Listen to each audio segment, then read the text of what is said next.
Okay, this is how to model aluminum folding doors in SketchUp with modern concept. First of all, we can make the rectangle in here. Okay, around this size, around 8 meter, and for the depth is around 5 meter. Then we can click and push it up, type 150, and triple click, make group. We can select the line and click and move the line to the upper position. We can type 2.5 meter in here, and drag to the another side. We can type 3 meter in here, and drag to the bottom in here. Okay, then we can triple click. We can make the rectangle or rotate the rectangle in here, and then we can click and type 120 and type around 35 millimeter in here. Okay, we can select all of this line and select the follow me, and just click this one, and it will be generated by the path automatically. Then now we can triple click and right click and make group. Okay, we can select the color, and now we can select the dark color in here. Okay, now we can select the line and click from this edge to this edge in here, and then we can click, right click and divide. We can divide it into the 4 parts in here, and we can now erase some unnecessary line. Then now we can make the rectangle. Click from this corner to this edge and triple click and just click. We can click and select move and just move it up until to the position, and then we can double click, right click and erase. Okay, then we can click and just offset it inside around 80, enter. Then we can click, right click and erase. Then we can click and just select push pull and push it to the behind, type 40 millimeter in here. And now we can select the rectangle and just click the center of this edge, and then to this position in here. Okay, then now we can triple click, right click and make group and assign about the materials. Okay, now we can assign about the glass. We can use this glazing materials, and okay, after that now we can click and now we can make the dividers. Maybe we can make the dividers in here by select the rectangle and click and push it up, type 20 millimeter and triple click, right click and make component, and then just create, select move, type control, and okay, we can just place type / and enter in here, and click and just rotate, type 90.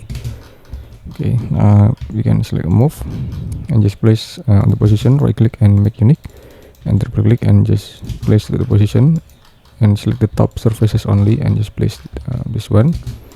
Okay, now we can assign with the dark materials in here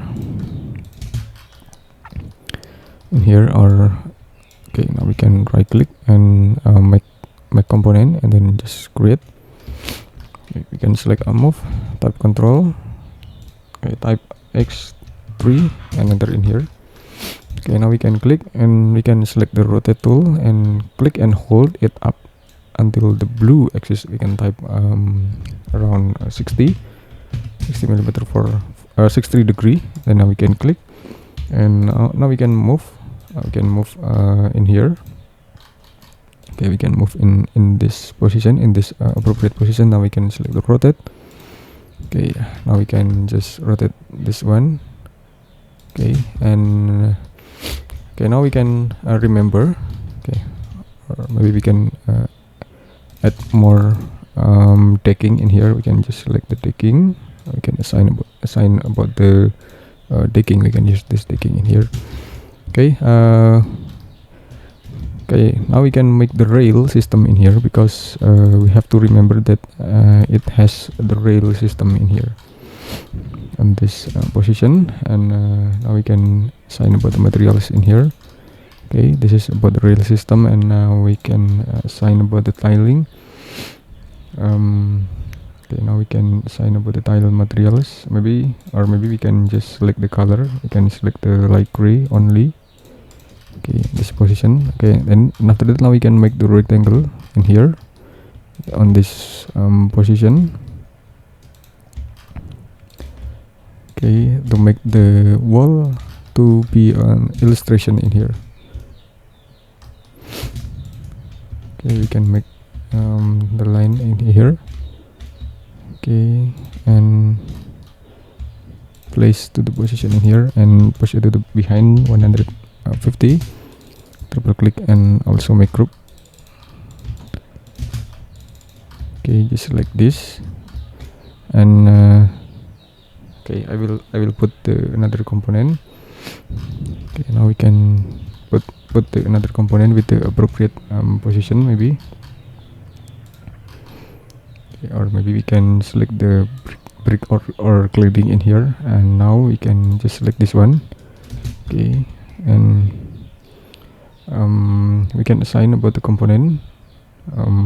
We can select the component in here, component sampler, and okay, we can place this one. We can scale this one in here, and okay, maybe we can make it grass in here to be landscaping aesthetically in here. Okay, and then now we can also activate the body shadow just like this, or maybe we can put the shadow to this appropriate position in here. Okay, and we can deactivate the body shadow in here, and now we can activate about the profiles. Okay, thank you for watching, and just wait for my next tutorial. Don't forget to subscribe this channel.